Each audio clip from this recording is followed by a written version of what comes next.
Shalom, Vracha, Bezrat Hashem, Beshem Hashem Naaseh Venatzliach. Nous sommes aujourd'hui le jeudi 7 du mois de Elul, le Zayin du mois de Elul, pardon, et le 24 du mois d'août. Alors, Shiur acheté ce matin par Laura et Benjamin Elbaz et Karim pour un beau bébé cette année, et très vite pour Laura, Sultana Bat Miriam et Benjamin Yaakov, Ben Meir, à qui on souhaite Bezrat Hashem, Ben Zachar Hashana Azot Besrout, à Ben Ishraï, que nous allons étudier tout de suite, Bezrat Hashem, sur la paracha de Kitetzel HaMilchama, duquel, là-bas, beaucoup de mitzvot sont inscrites, dont une, qui est L'Otacharosh Beshor Uvachamor Yardav, L'Otilbash Sha'atnez.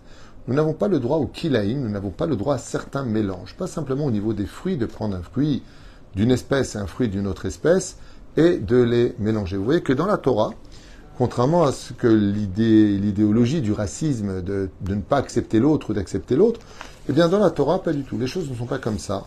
Dans le judaïsme, un pays, pour qu'il soit protégé, il faut qu'il ait des frontières, il faut qu'il ait sa langue, il faut qu'il ait ses protections, sinon il coule dans l'assimilation universelle. Dans la Torah, c'est comme ça que ça se passe. Après, chacun fait ce qu'il veut. Mais je parle de la Torah en tout cas. Un Lévi, c'est un Lévi, un Cohen, c'est un Cohen, et pourtant on est tous juifs. Et Israël, c'est Israël. La Torah nous dit qu'une espèce, si elle a été créée espèce, c'est pour pas qu'on la mélange à une autre espèce. Ce qui fait que chacun doit se marier dans ce qu'il est, de par lui-même. Malheureusement, l'esprit universel, qui est très important et duquel j'adhère complètement, a débordé aussi dans des mondes où on a enlevé les interdits aussi bien moraux que les interdits qui soient, on va dire, mixtes. Alors que dans la Torah, le mixte est interdit. Et dans cette paracha, on va prendre deux exemples cités par le Ben Ishraï qu'on va essayer d'approfondir ensemble. Par exemple, il est certes évident que si on allait voir des non-juifs, on leur dirait que chez nous, on n'a pas le droit de mélanger la laine et le lin. Ils vont te dire pourquoi. Et ils auraient bien raison de poser la question parce qu'il n'y a aucune logique, puisque c'est un chok. Un chok, c'est-à-dire une loi immuable, indiscutable, et de qui plus est, que l'esprit humain ne peut pas comprendre. Même si on sait que l'origine du Sha'atnez a démarré entre l'offrande de Abel qui a apporté de la laine et Caïn qui a apporté du lin.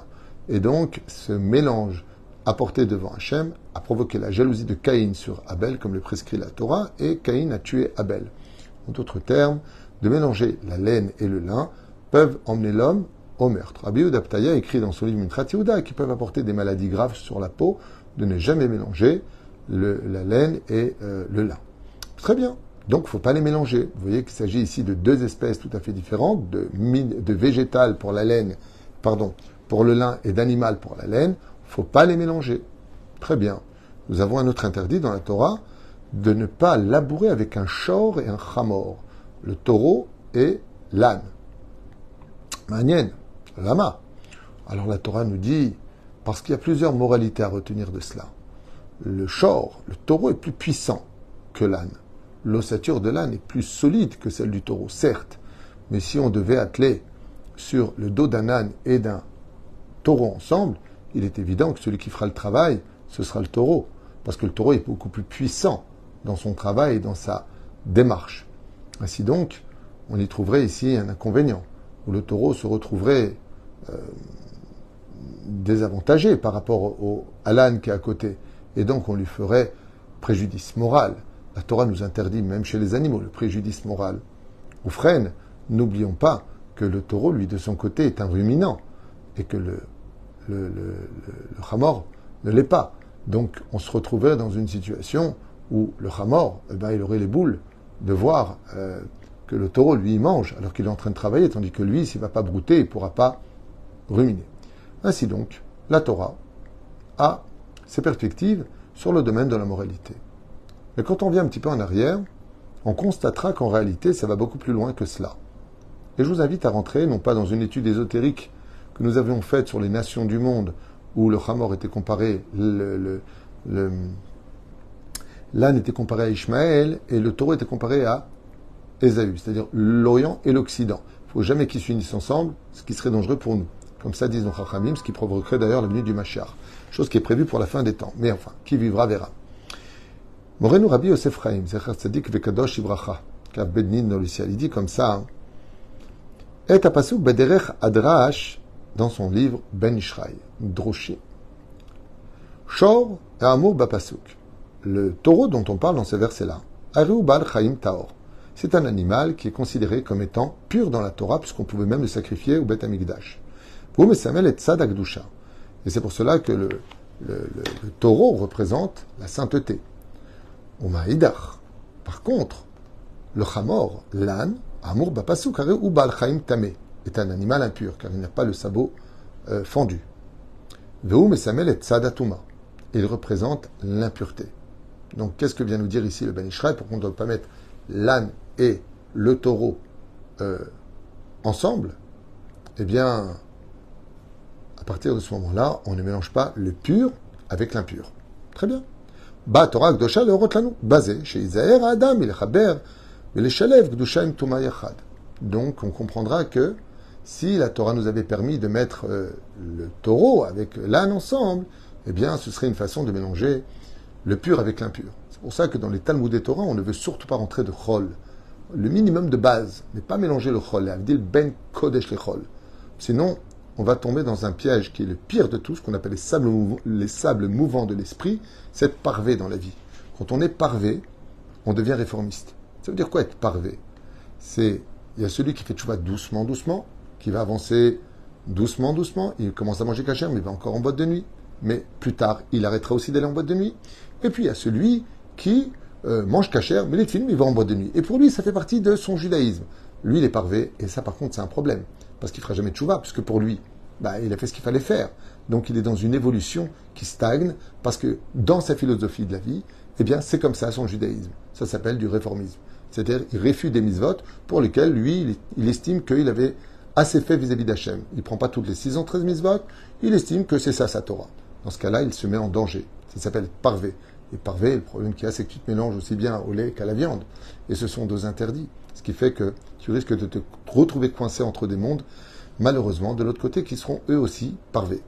Ne m'en veuillez pas de ce que je dis, c'est ce qui est marqué dans les livres. Après, ça vous d'y croire ou pas. Et étant donné, dit le Ben Ishraï, qu'on sait très bien que la pureté et l'impureté ne vont jamais ensemble, et c'est pour cela que la Torah nous dit, vous ne labourez pas ensemble le taureau avec l'âne. Yardav, ensemble. Le Oseken, celui qui ferait une chose pareille, chez Mechaber, on m'arrête Gdusha vetuma yardav, et donc celui qui mélangerait la pureté avec l'impureté, ce que ses oreilles entendent, ses yeux regardent, ce qu'il touche ou ce qu'il fait. Aréou, le prinat shatnez. Eh bien, comment c'est marqué dans la Torah? Lo tacharosh shor bachamor. Tu ne laboureras pas ton champ avec le taureau et l'âne. Et après, yardab, ensemble. Lo tilba shatnez. Et tu ne porteras pas du shatnez. Le lin et la laine ensemble. Pourquoi ne pas avoir dit le contraire quelque part? Pourquoi? Le Ben Ishraï dit, parce que la conséquence de mélanger la pureté avec l'impureté t'emmènera à mettre du shatnez. Mettons le mot shatnez, comment on l'écrit en hébreu? Shin, Aïn, Taf, Aïn. Non, excusez-moi. Shin, Aïn, Tet, Nun, Zaïn. Donc quand je reprends les lettres, ça me fait deux mots. Comment on écrit le mot Satan en hébreu, le Satan? Shin, Tet, Nun. Comment on dit une chèvre en araméen ou en hébreu? Exactement, Ez. Comment on dit le mot chèvre en araméen? Shed. Oh, ça veut dire que le mot shatnez est composé du mot Satan et Ez, qui veut dire en réalité effronterie. Az, qui veut dire quelqu'un d'orgueilleux, quelqu'un de culotté, ça se traduit comme ça. Le Ren, il dit, Otiot, Satan Ez, l'irmosh, shiluv, shel gdusha, vetum'a yardav, eno ela etzat yetzerara. Et sache une chose, dit le Ben Ishraï, quand tu vois des gens qui te disent qu'il faut mélanger le chol au kodesh, qu'il faut être parvé dans la vie, eh bien sache que ce ne sont que des conseils qui viennent des forces du mal elles-mêmes pour s'exprimer. Shom prinat Satan Ez.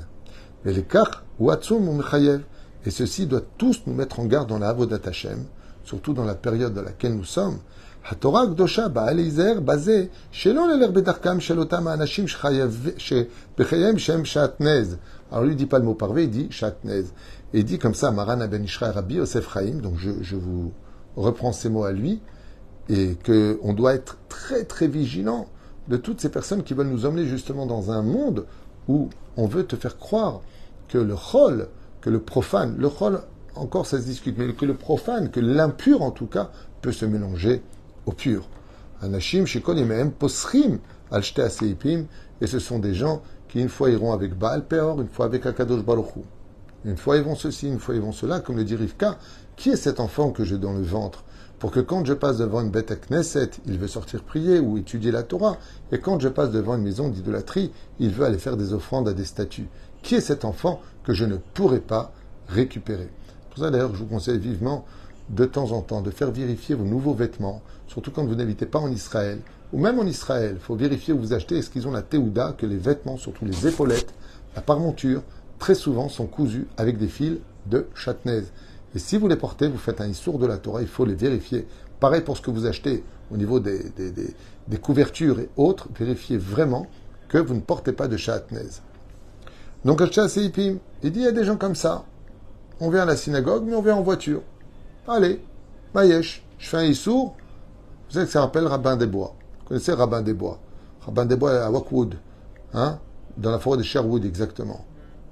Rabbin des Bois, vous ne connaissez pas? Il volait les riches pour donner aux pauvres. Il y a beaucoup de tzedaka sur le dos des autres. Ça, c'est anti-Torah, bien sûr.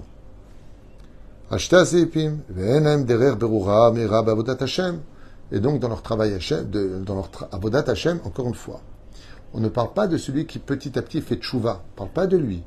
On parle de celui qui a fait tchouva et sa ligne de conduite, c'est d'être quelqu'un de chatnez. Anashim, Shimenassim, Litfos et Achevel Mishta Ketzotav, ce sont des gens qui se trouvent dans deux mondes différents et qui se suffit simplement de cela. Ou bien Zemesupar Bagmara, dans Masechet Chagiga, à la page Tet Vav Amud Aleph, on nous raconte une histoire. Alodot Atana Elisha ben Abouya. Tout le monde connaît l'histoire de ce fameux Tana extraordinaire du nom de Elisha ben Abouya, contemporain de Rabbi Akiva, de Ben Zoma et de Ben Azaï. Shaya Rabo shel Rabbi Meir Balanes, qui était aussi le maître de Rabbi Meir Balanes. Lamrod Gdulato Atsuma Batora Gdosha. Et malgré le fait que c'était un homme extrêmement élevé au niveau de la Torah, comme Rabbi Akiva, Yatzal et Tarbut Raha, il a fini par quitter le chemin de la Torah et est tombé très bas. Vaya Mechalel Shabbat Befaresia, au point de ne plus être Shabbat même en public. Kolkach Lama. Et le Ben Ishraï dit, pourquoi? Comme explique la Gemara, parce qu'il chantait des chansons de Grecs. Et les chansons grecques étaient essentiellement attribuées à la beauté physique et aux idoles. Et lui, il aimait bien ce genre de musique. Comme toutes ces musiques sataniques qu'on entend aujourd'hui, c'est pas moi qui le dis. C'est aujourd'hui même les journalistes, quand ils refont écouter, il y a plusieurs publicités qui sont sorties d'ailleurs là-dessus, que les paroles sont des louanges pour le Satan. Donc c'était des Shirim Yevanim. À l'époque, c'était la musique de Grèce qu'on appelle la musique Chol. Et il étudiait la Torah, mais il lisait aussi des livres des nations du monde. C'est bon, moi je peux tout étudier, je suis universel, il ne faut pas être trop fanatique, pas trop de quoi, il n'y a que la Torah. Donc il a mélangé les deux. Kotev, la Gemara nous dit, Bassof, il a tout laissé tomber. Donc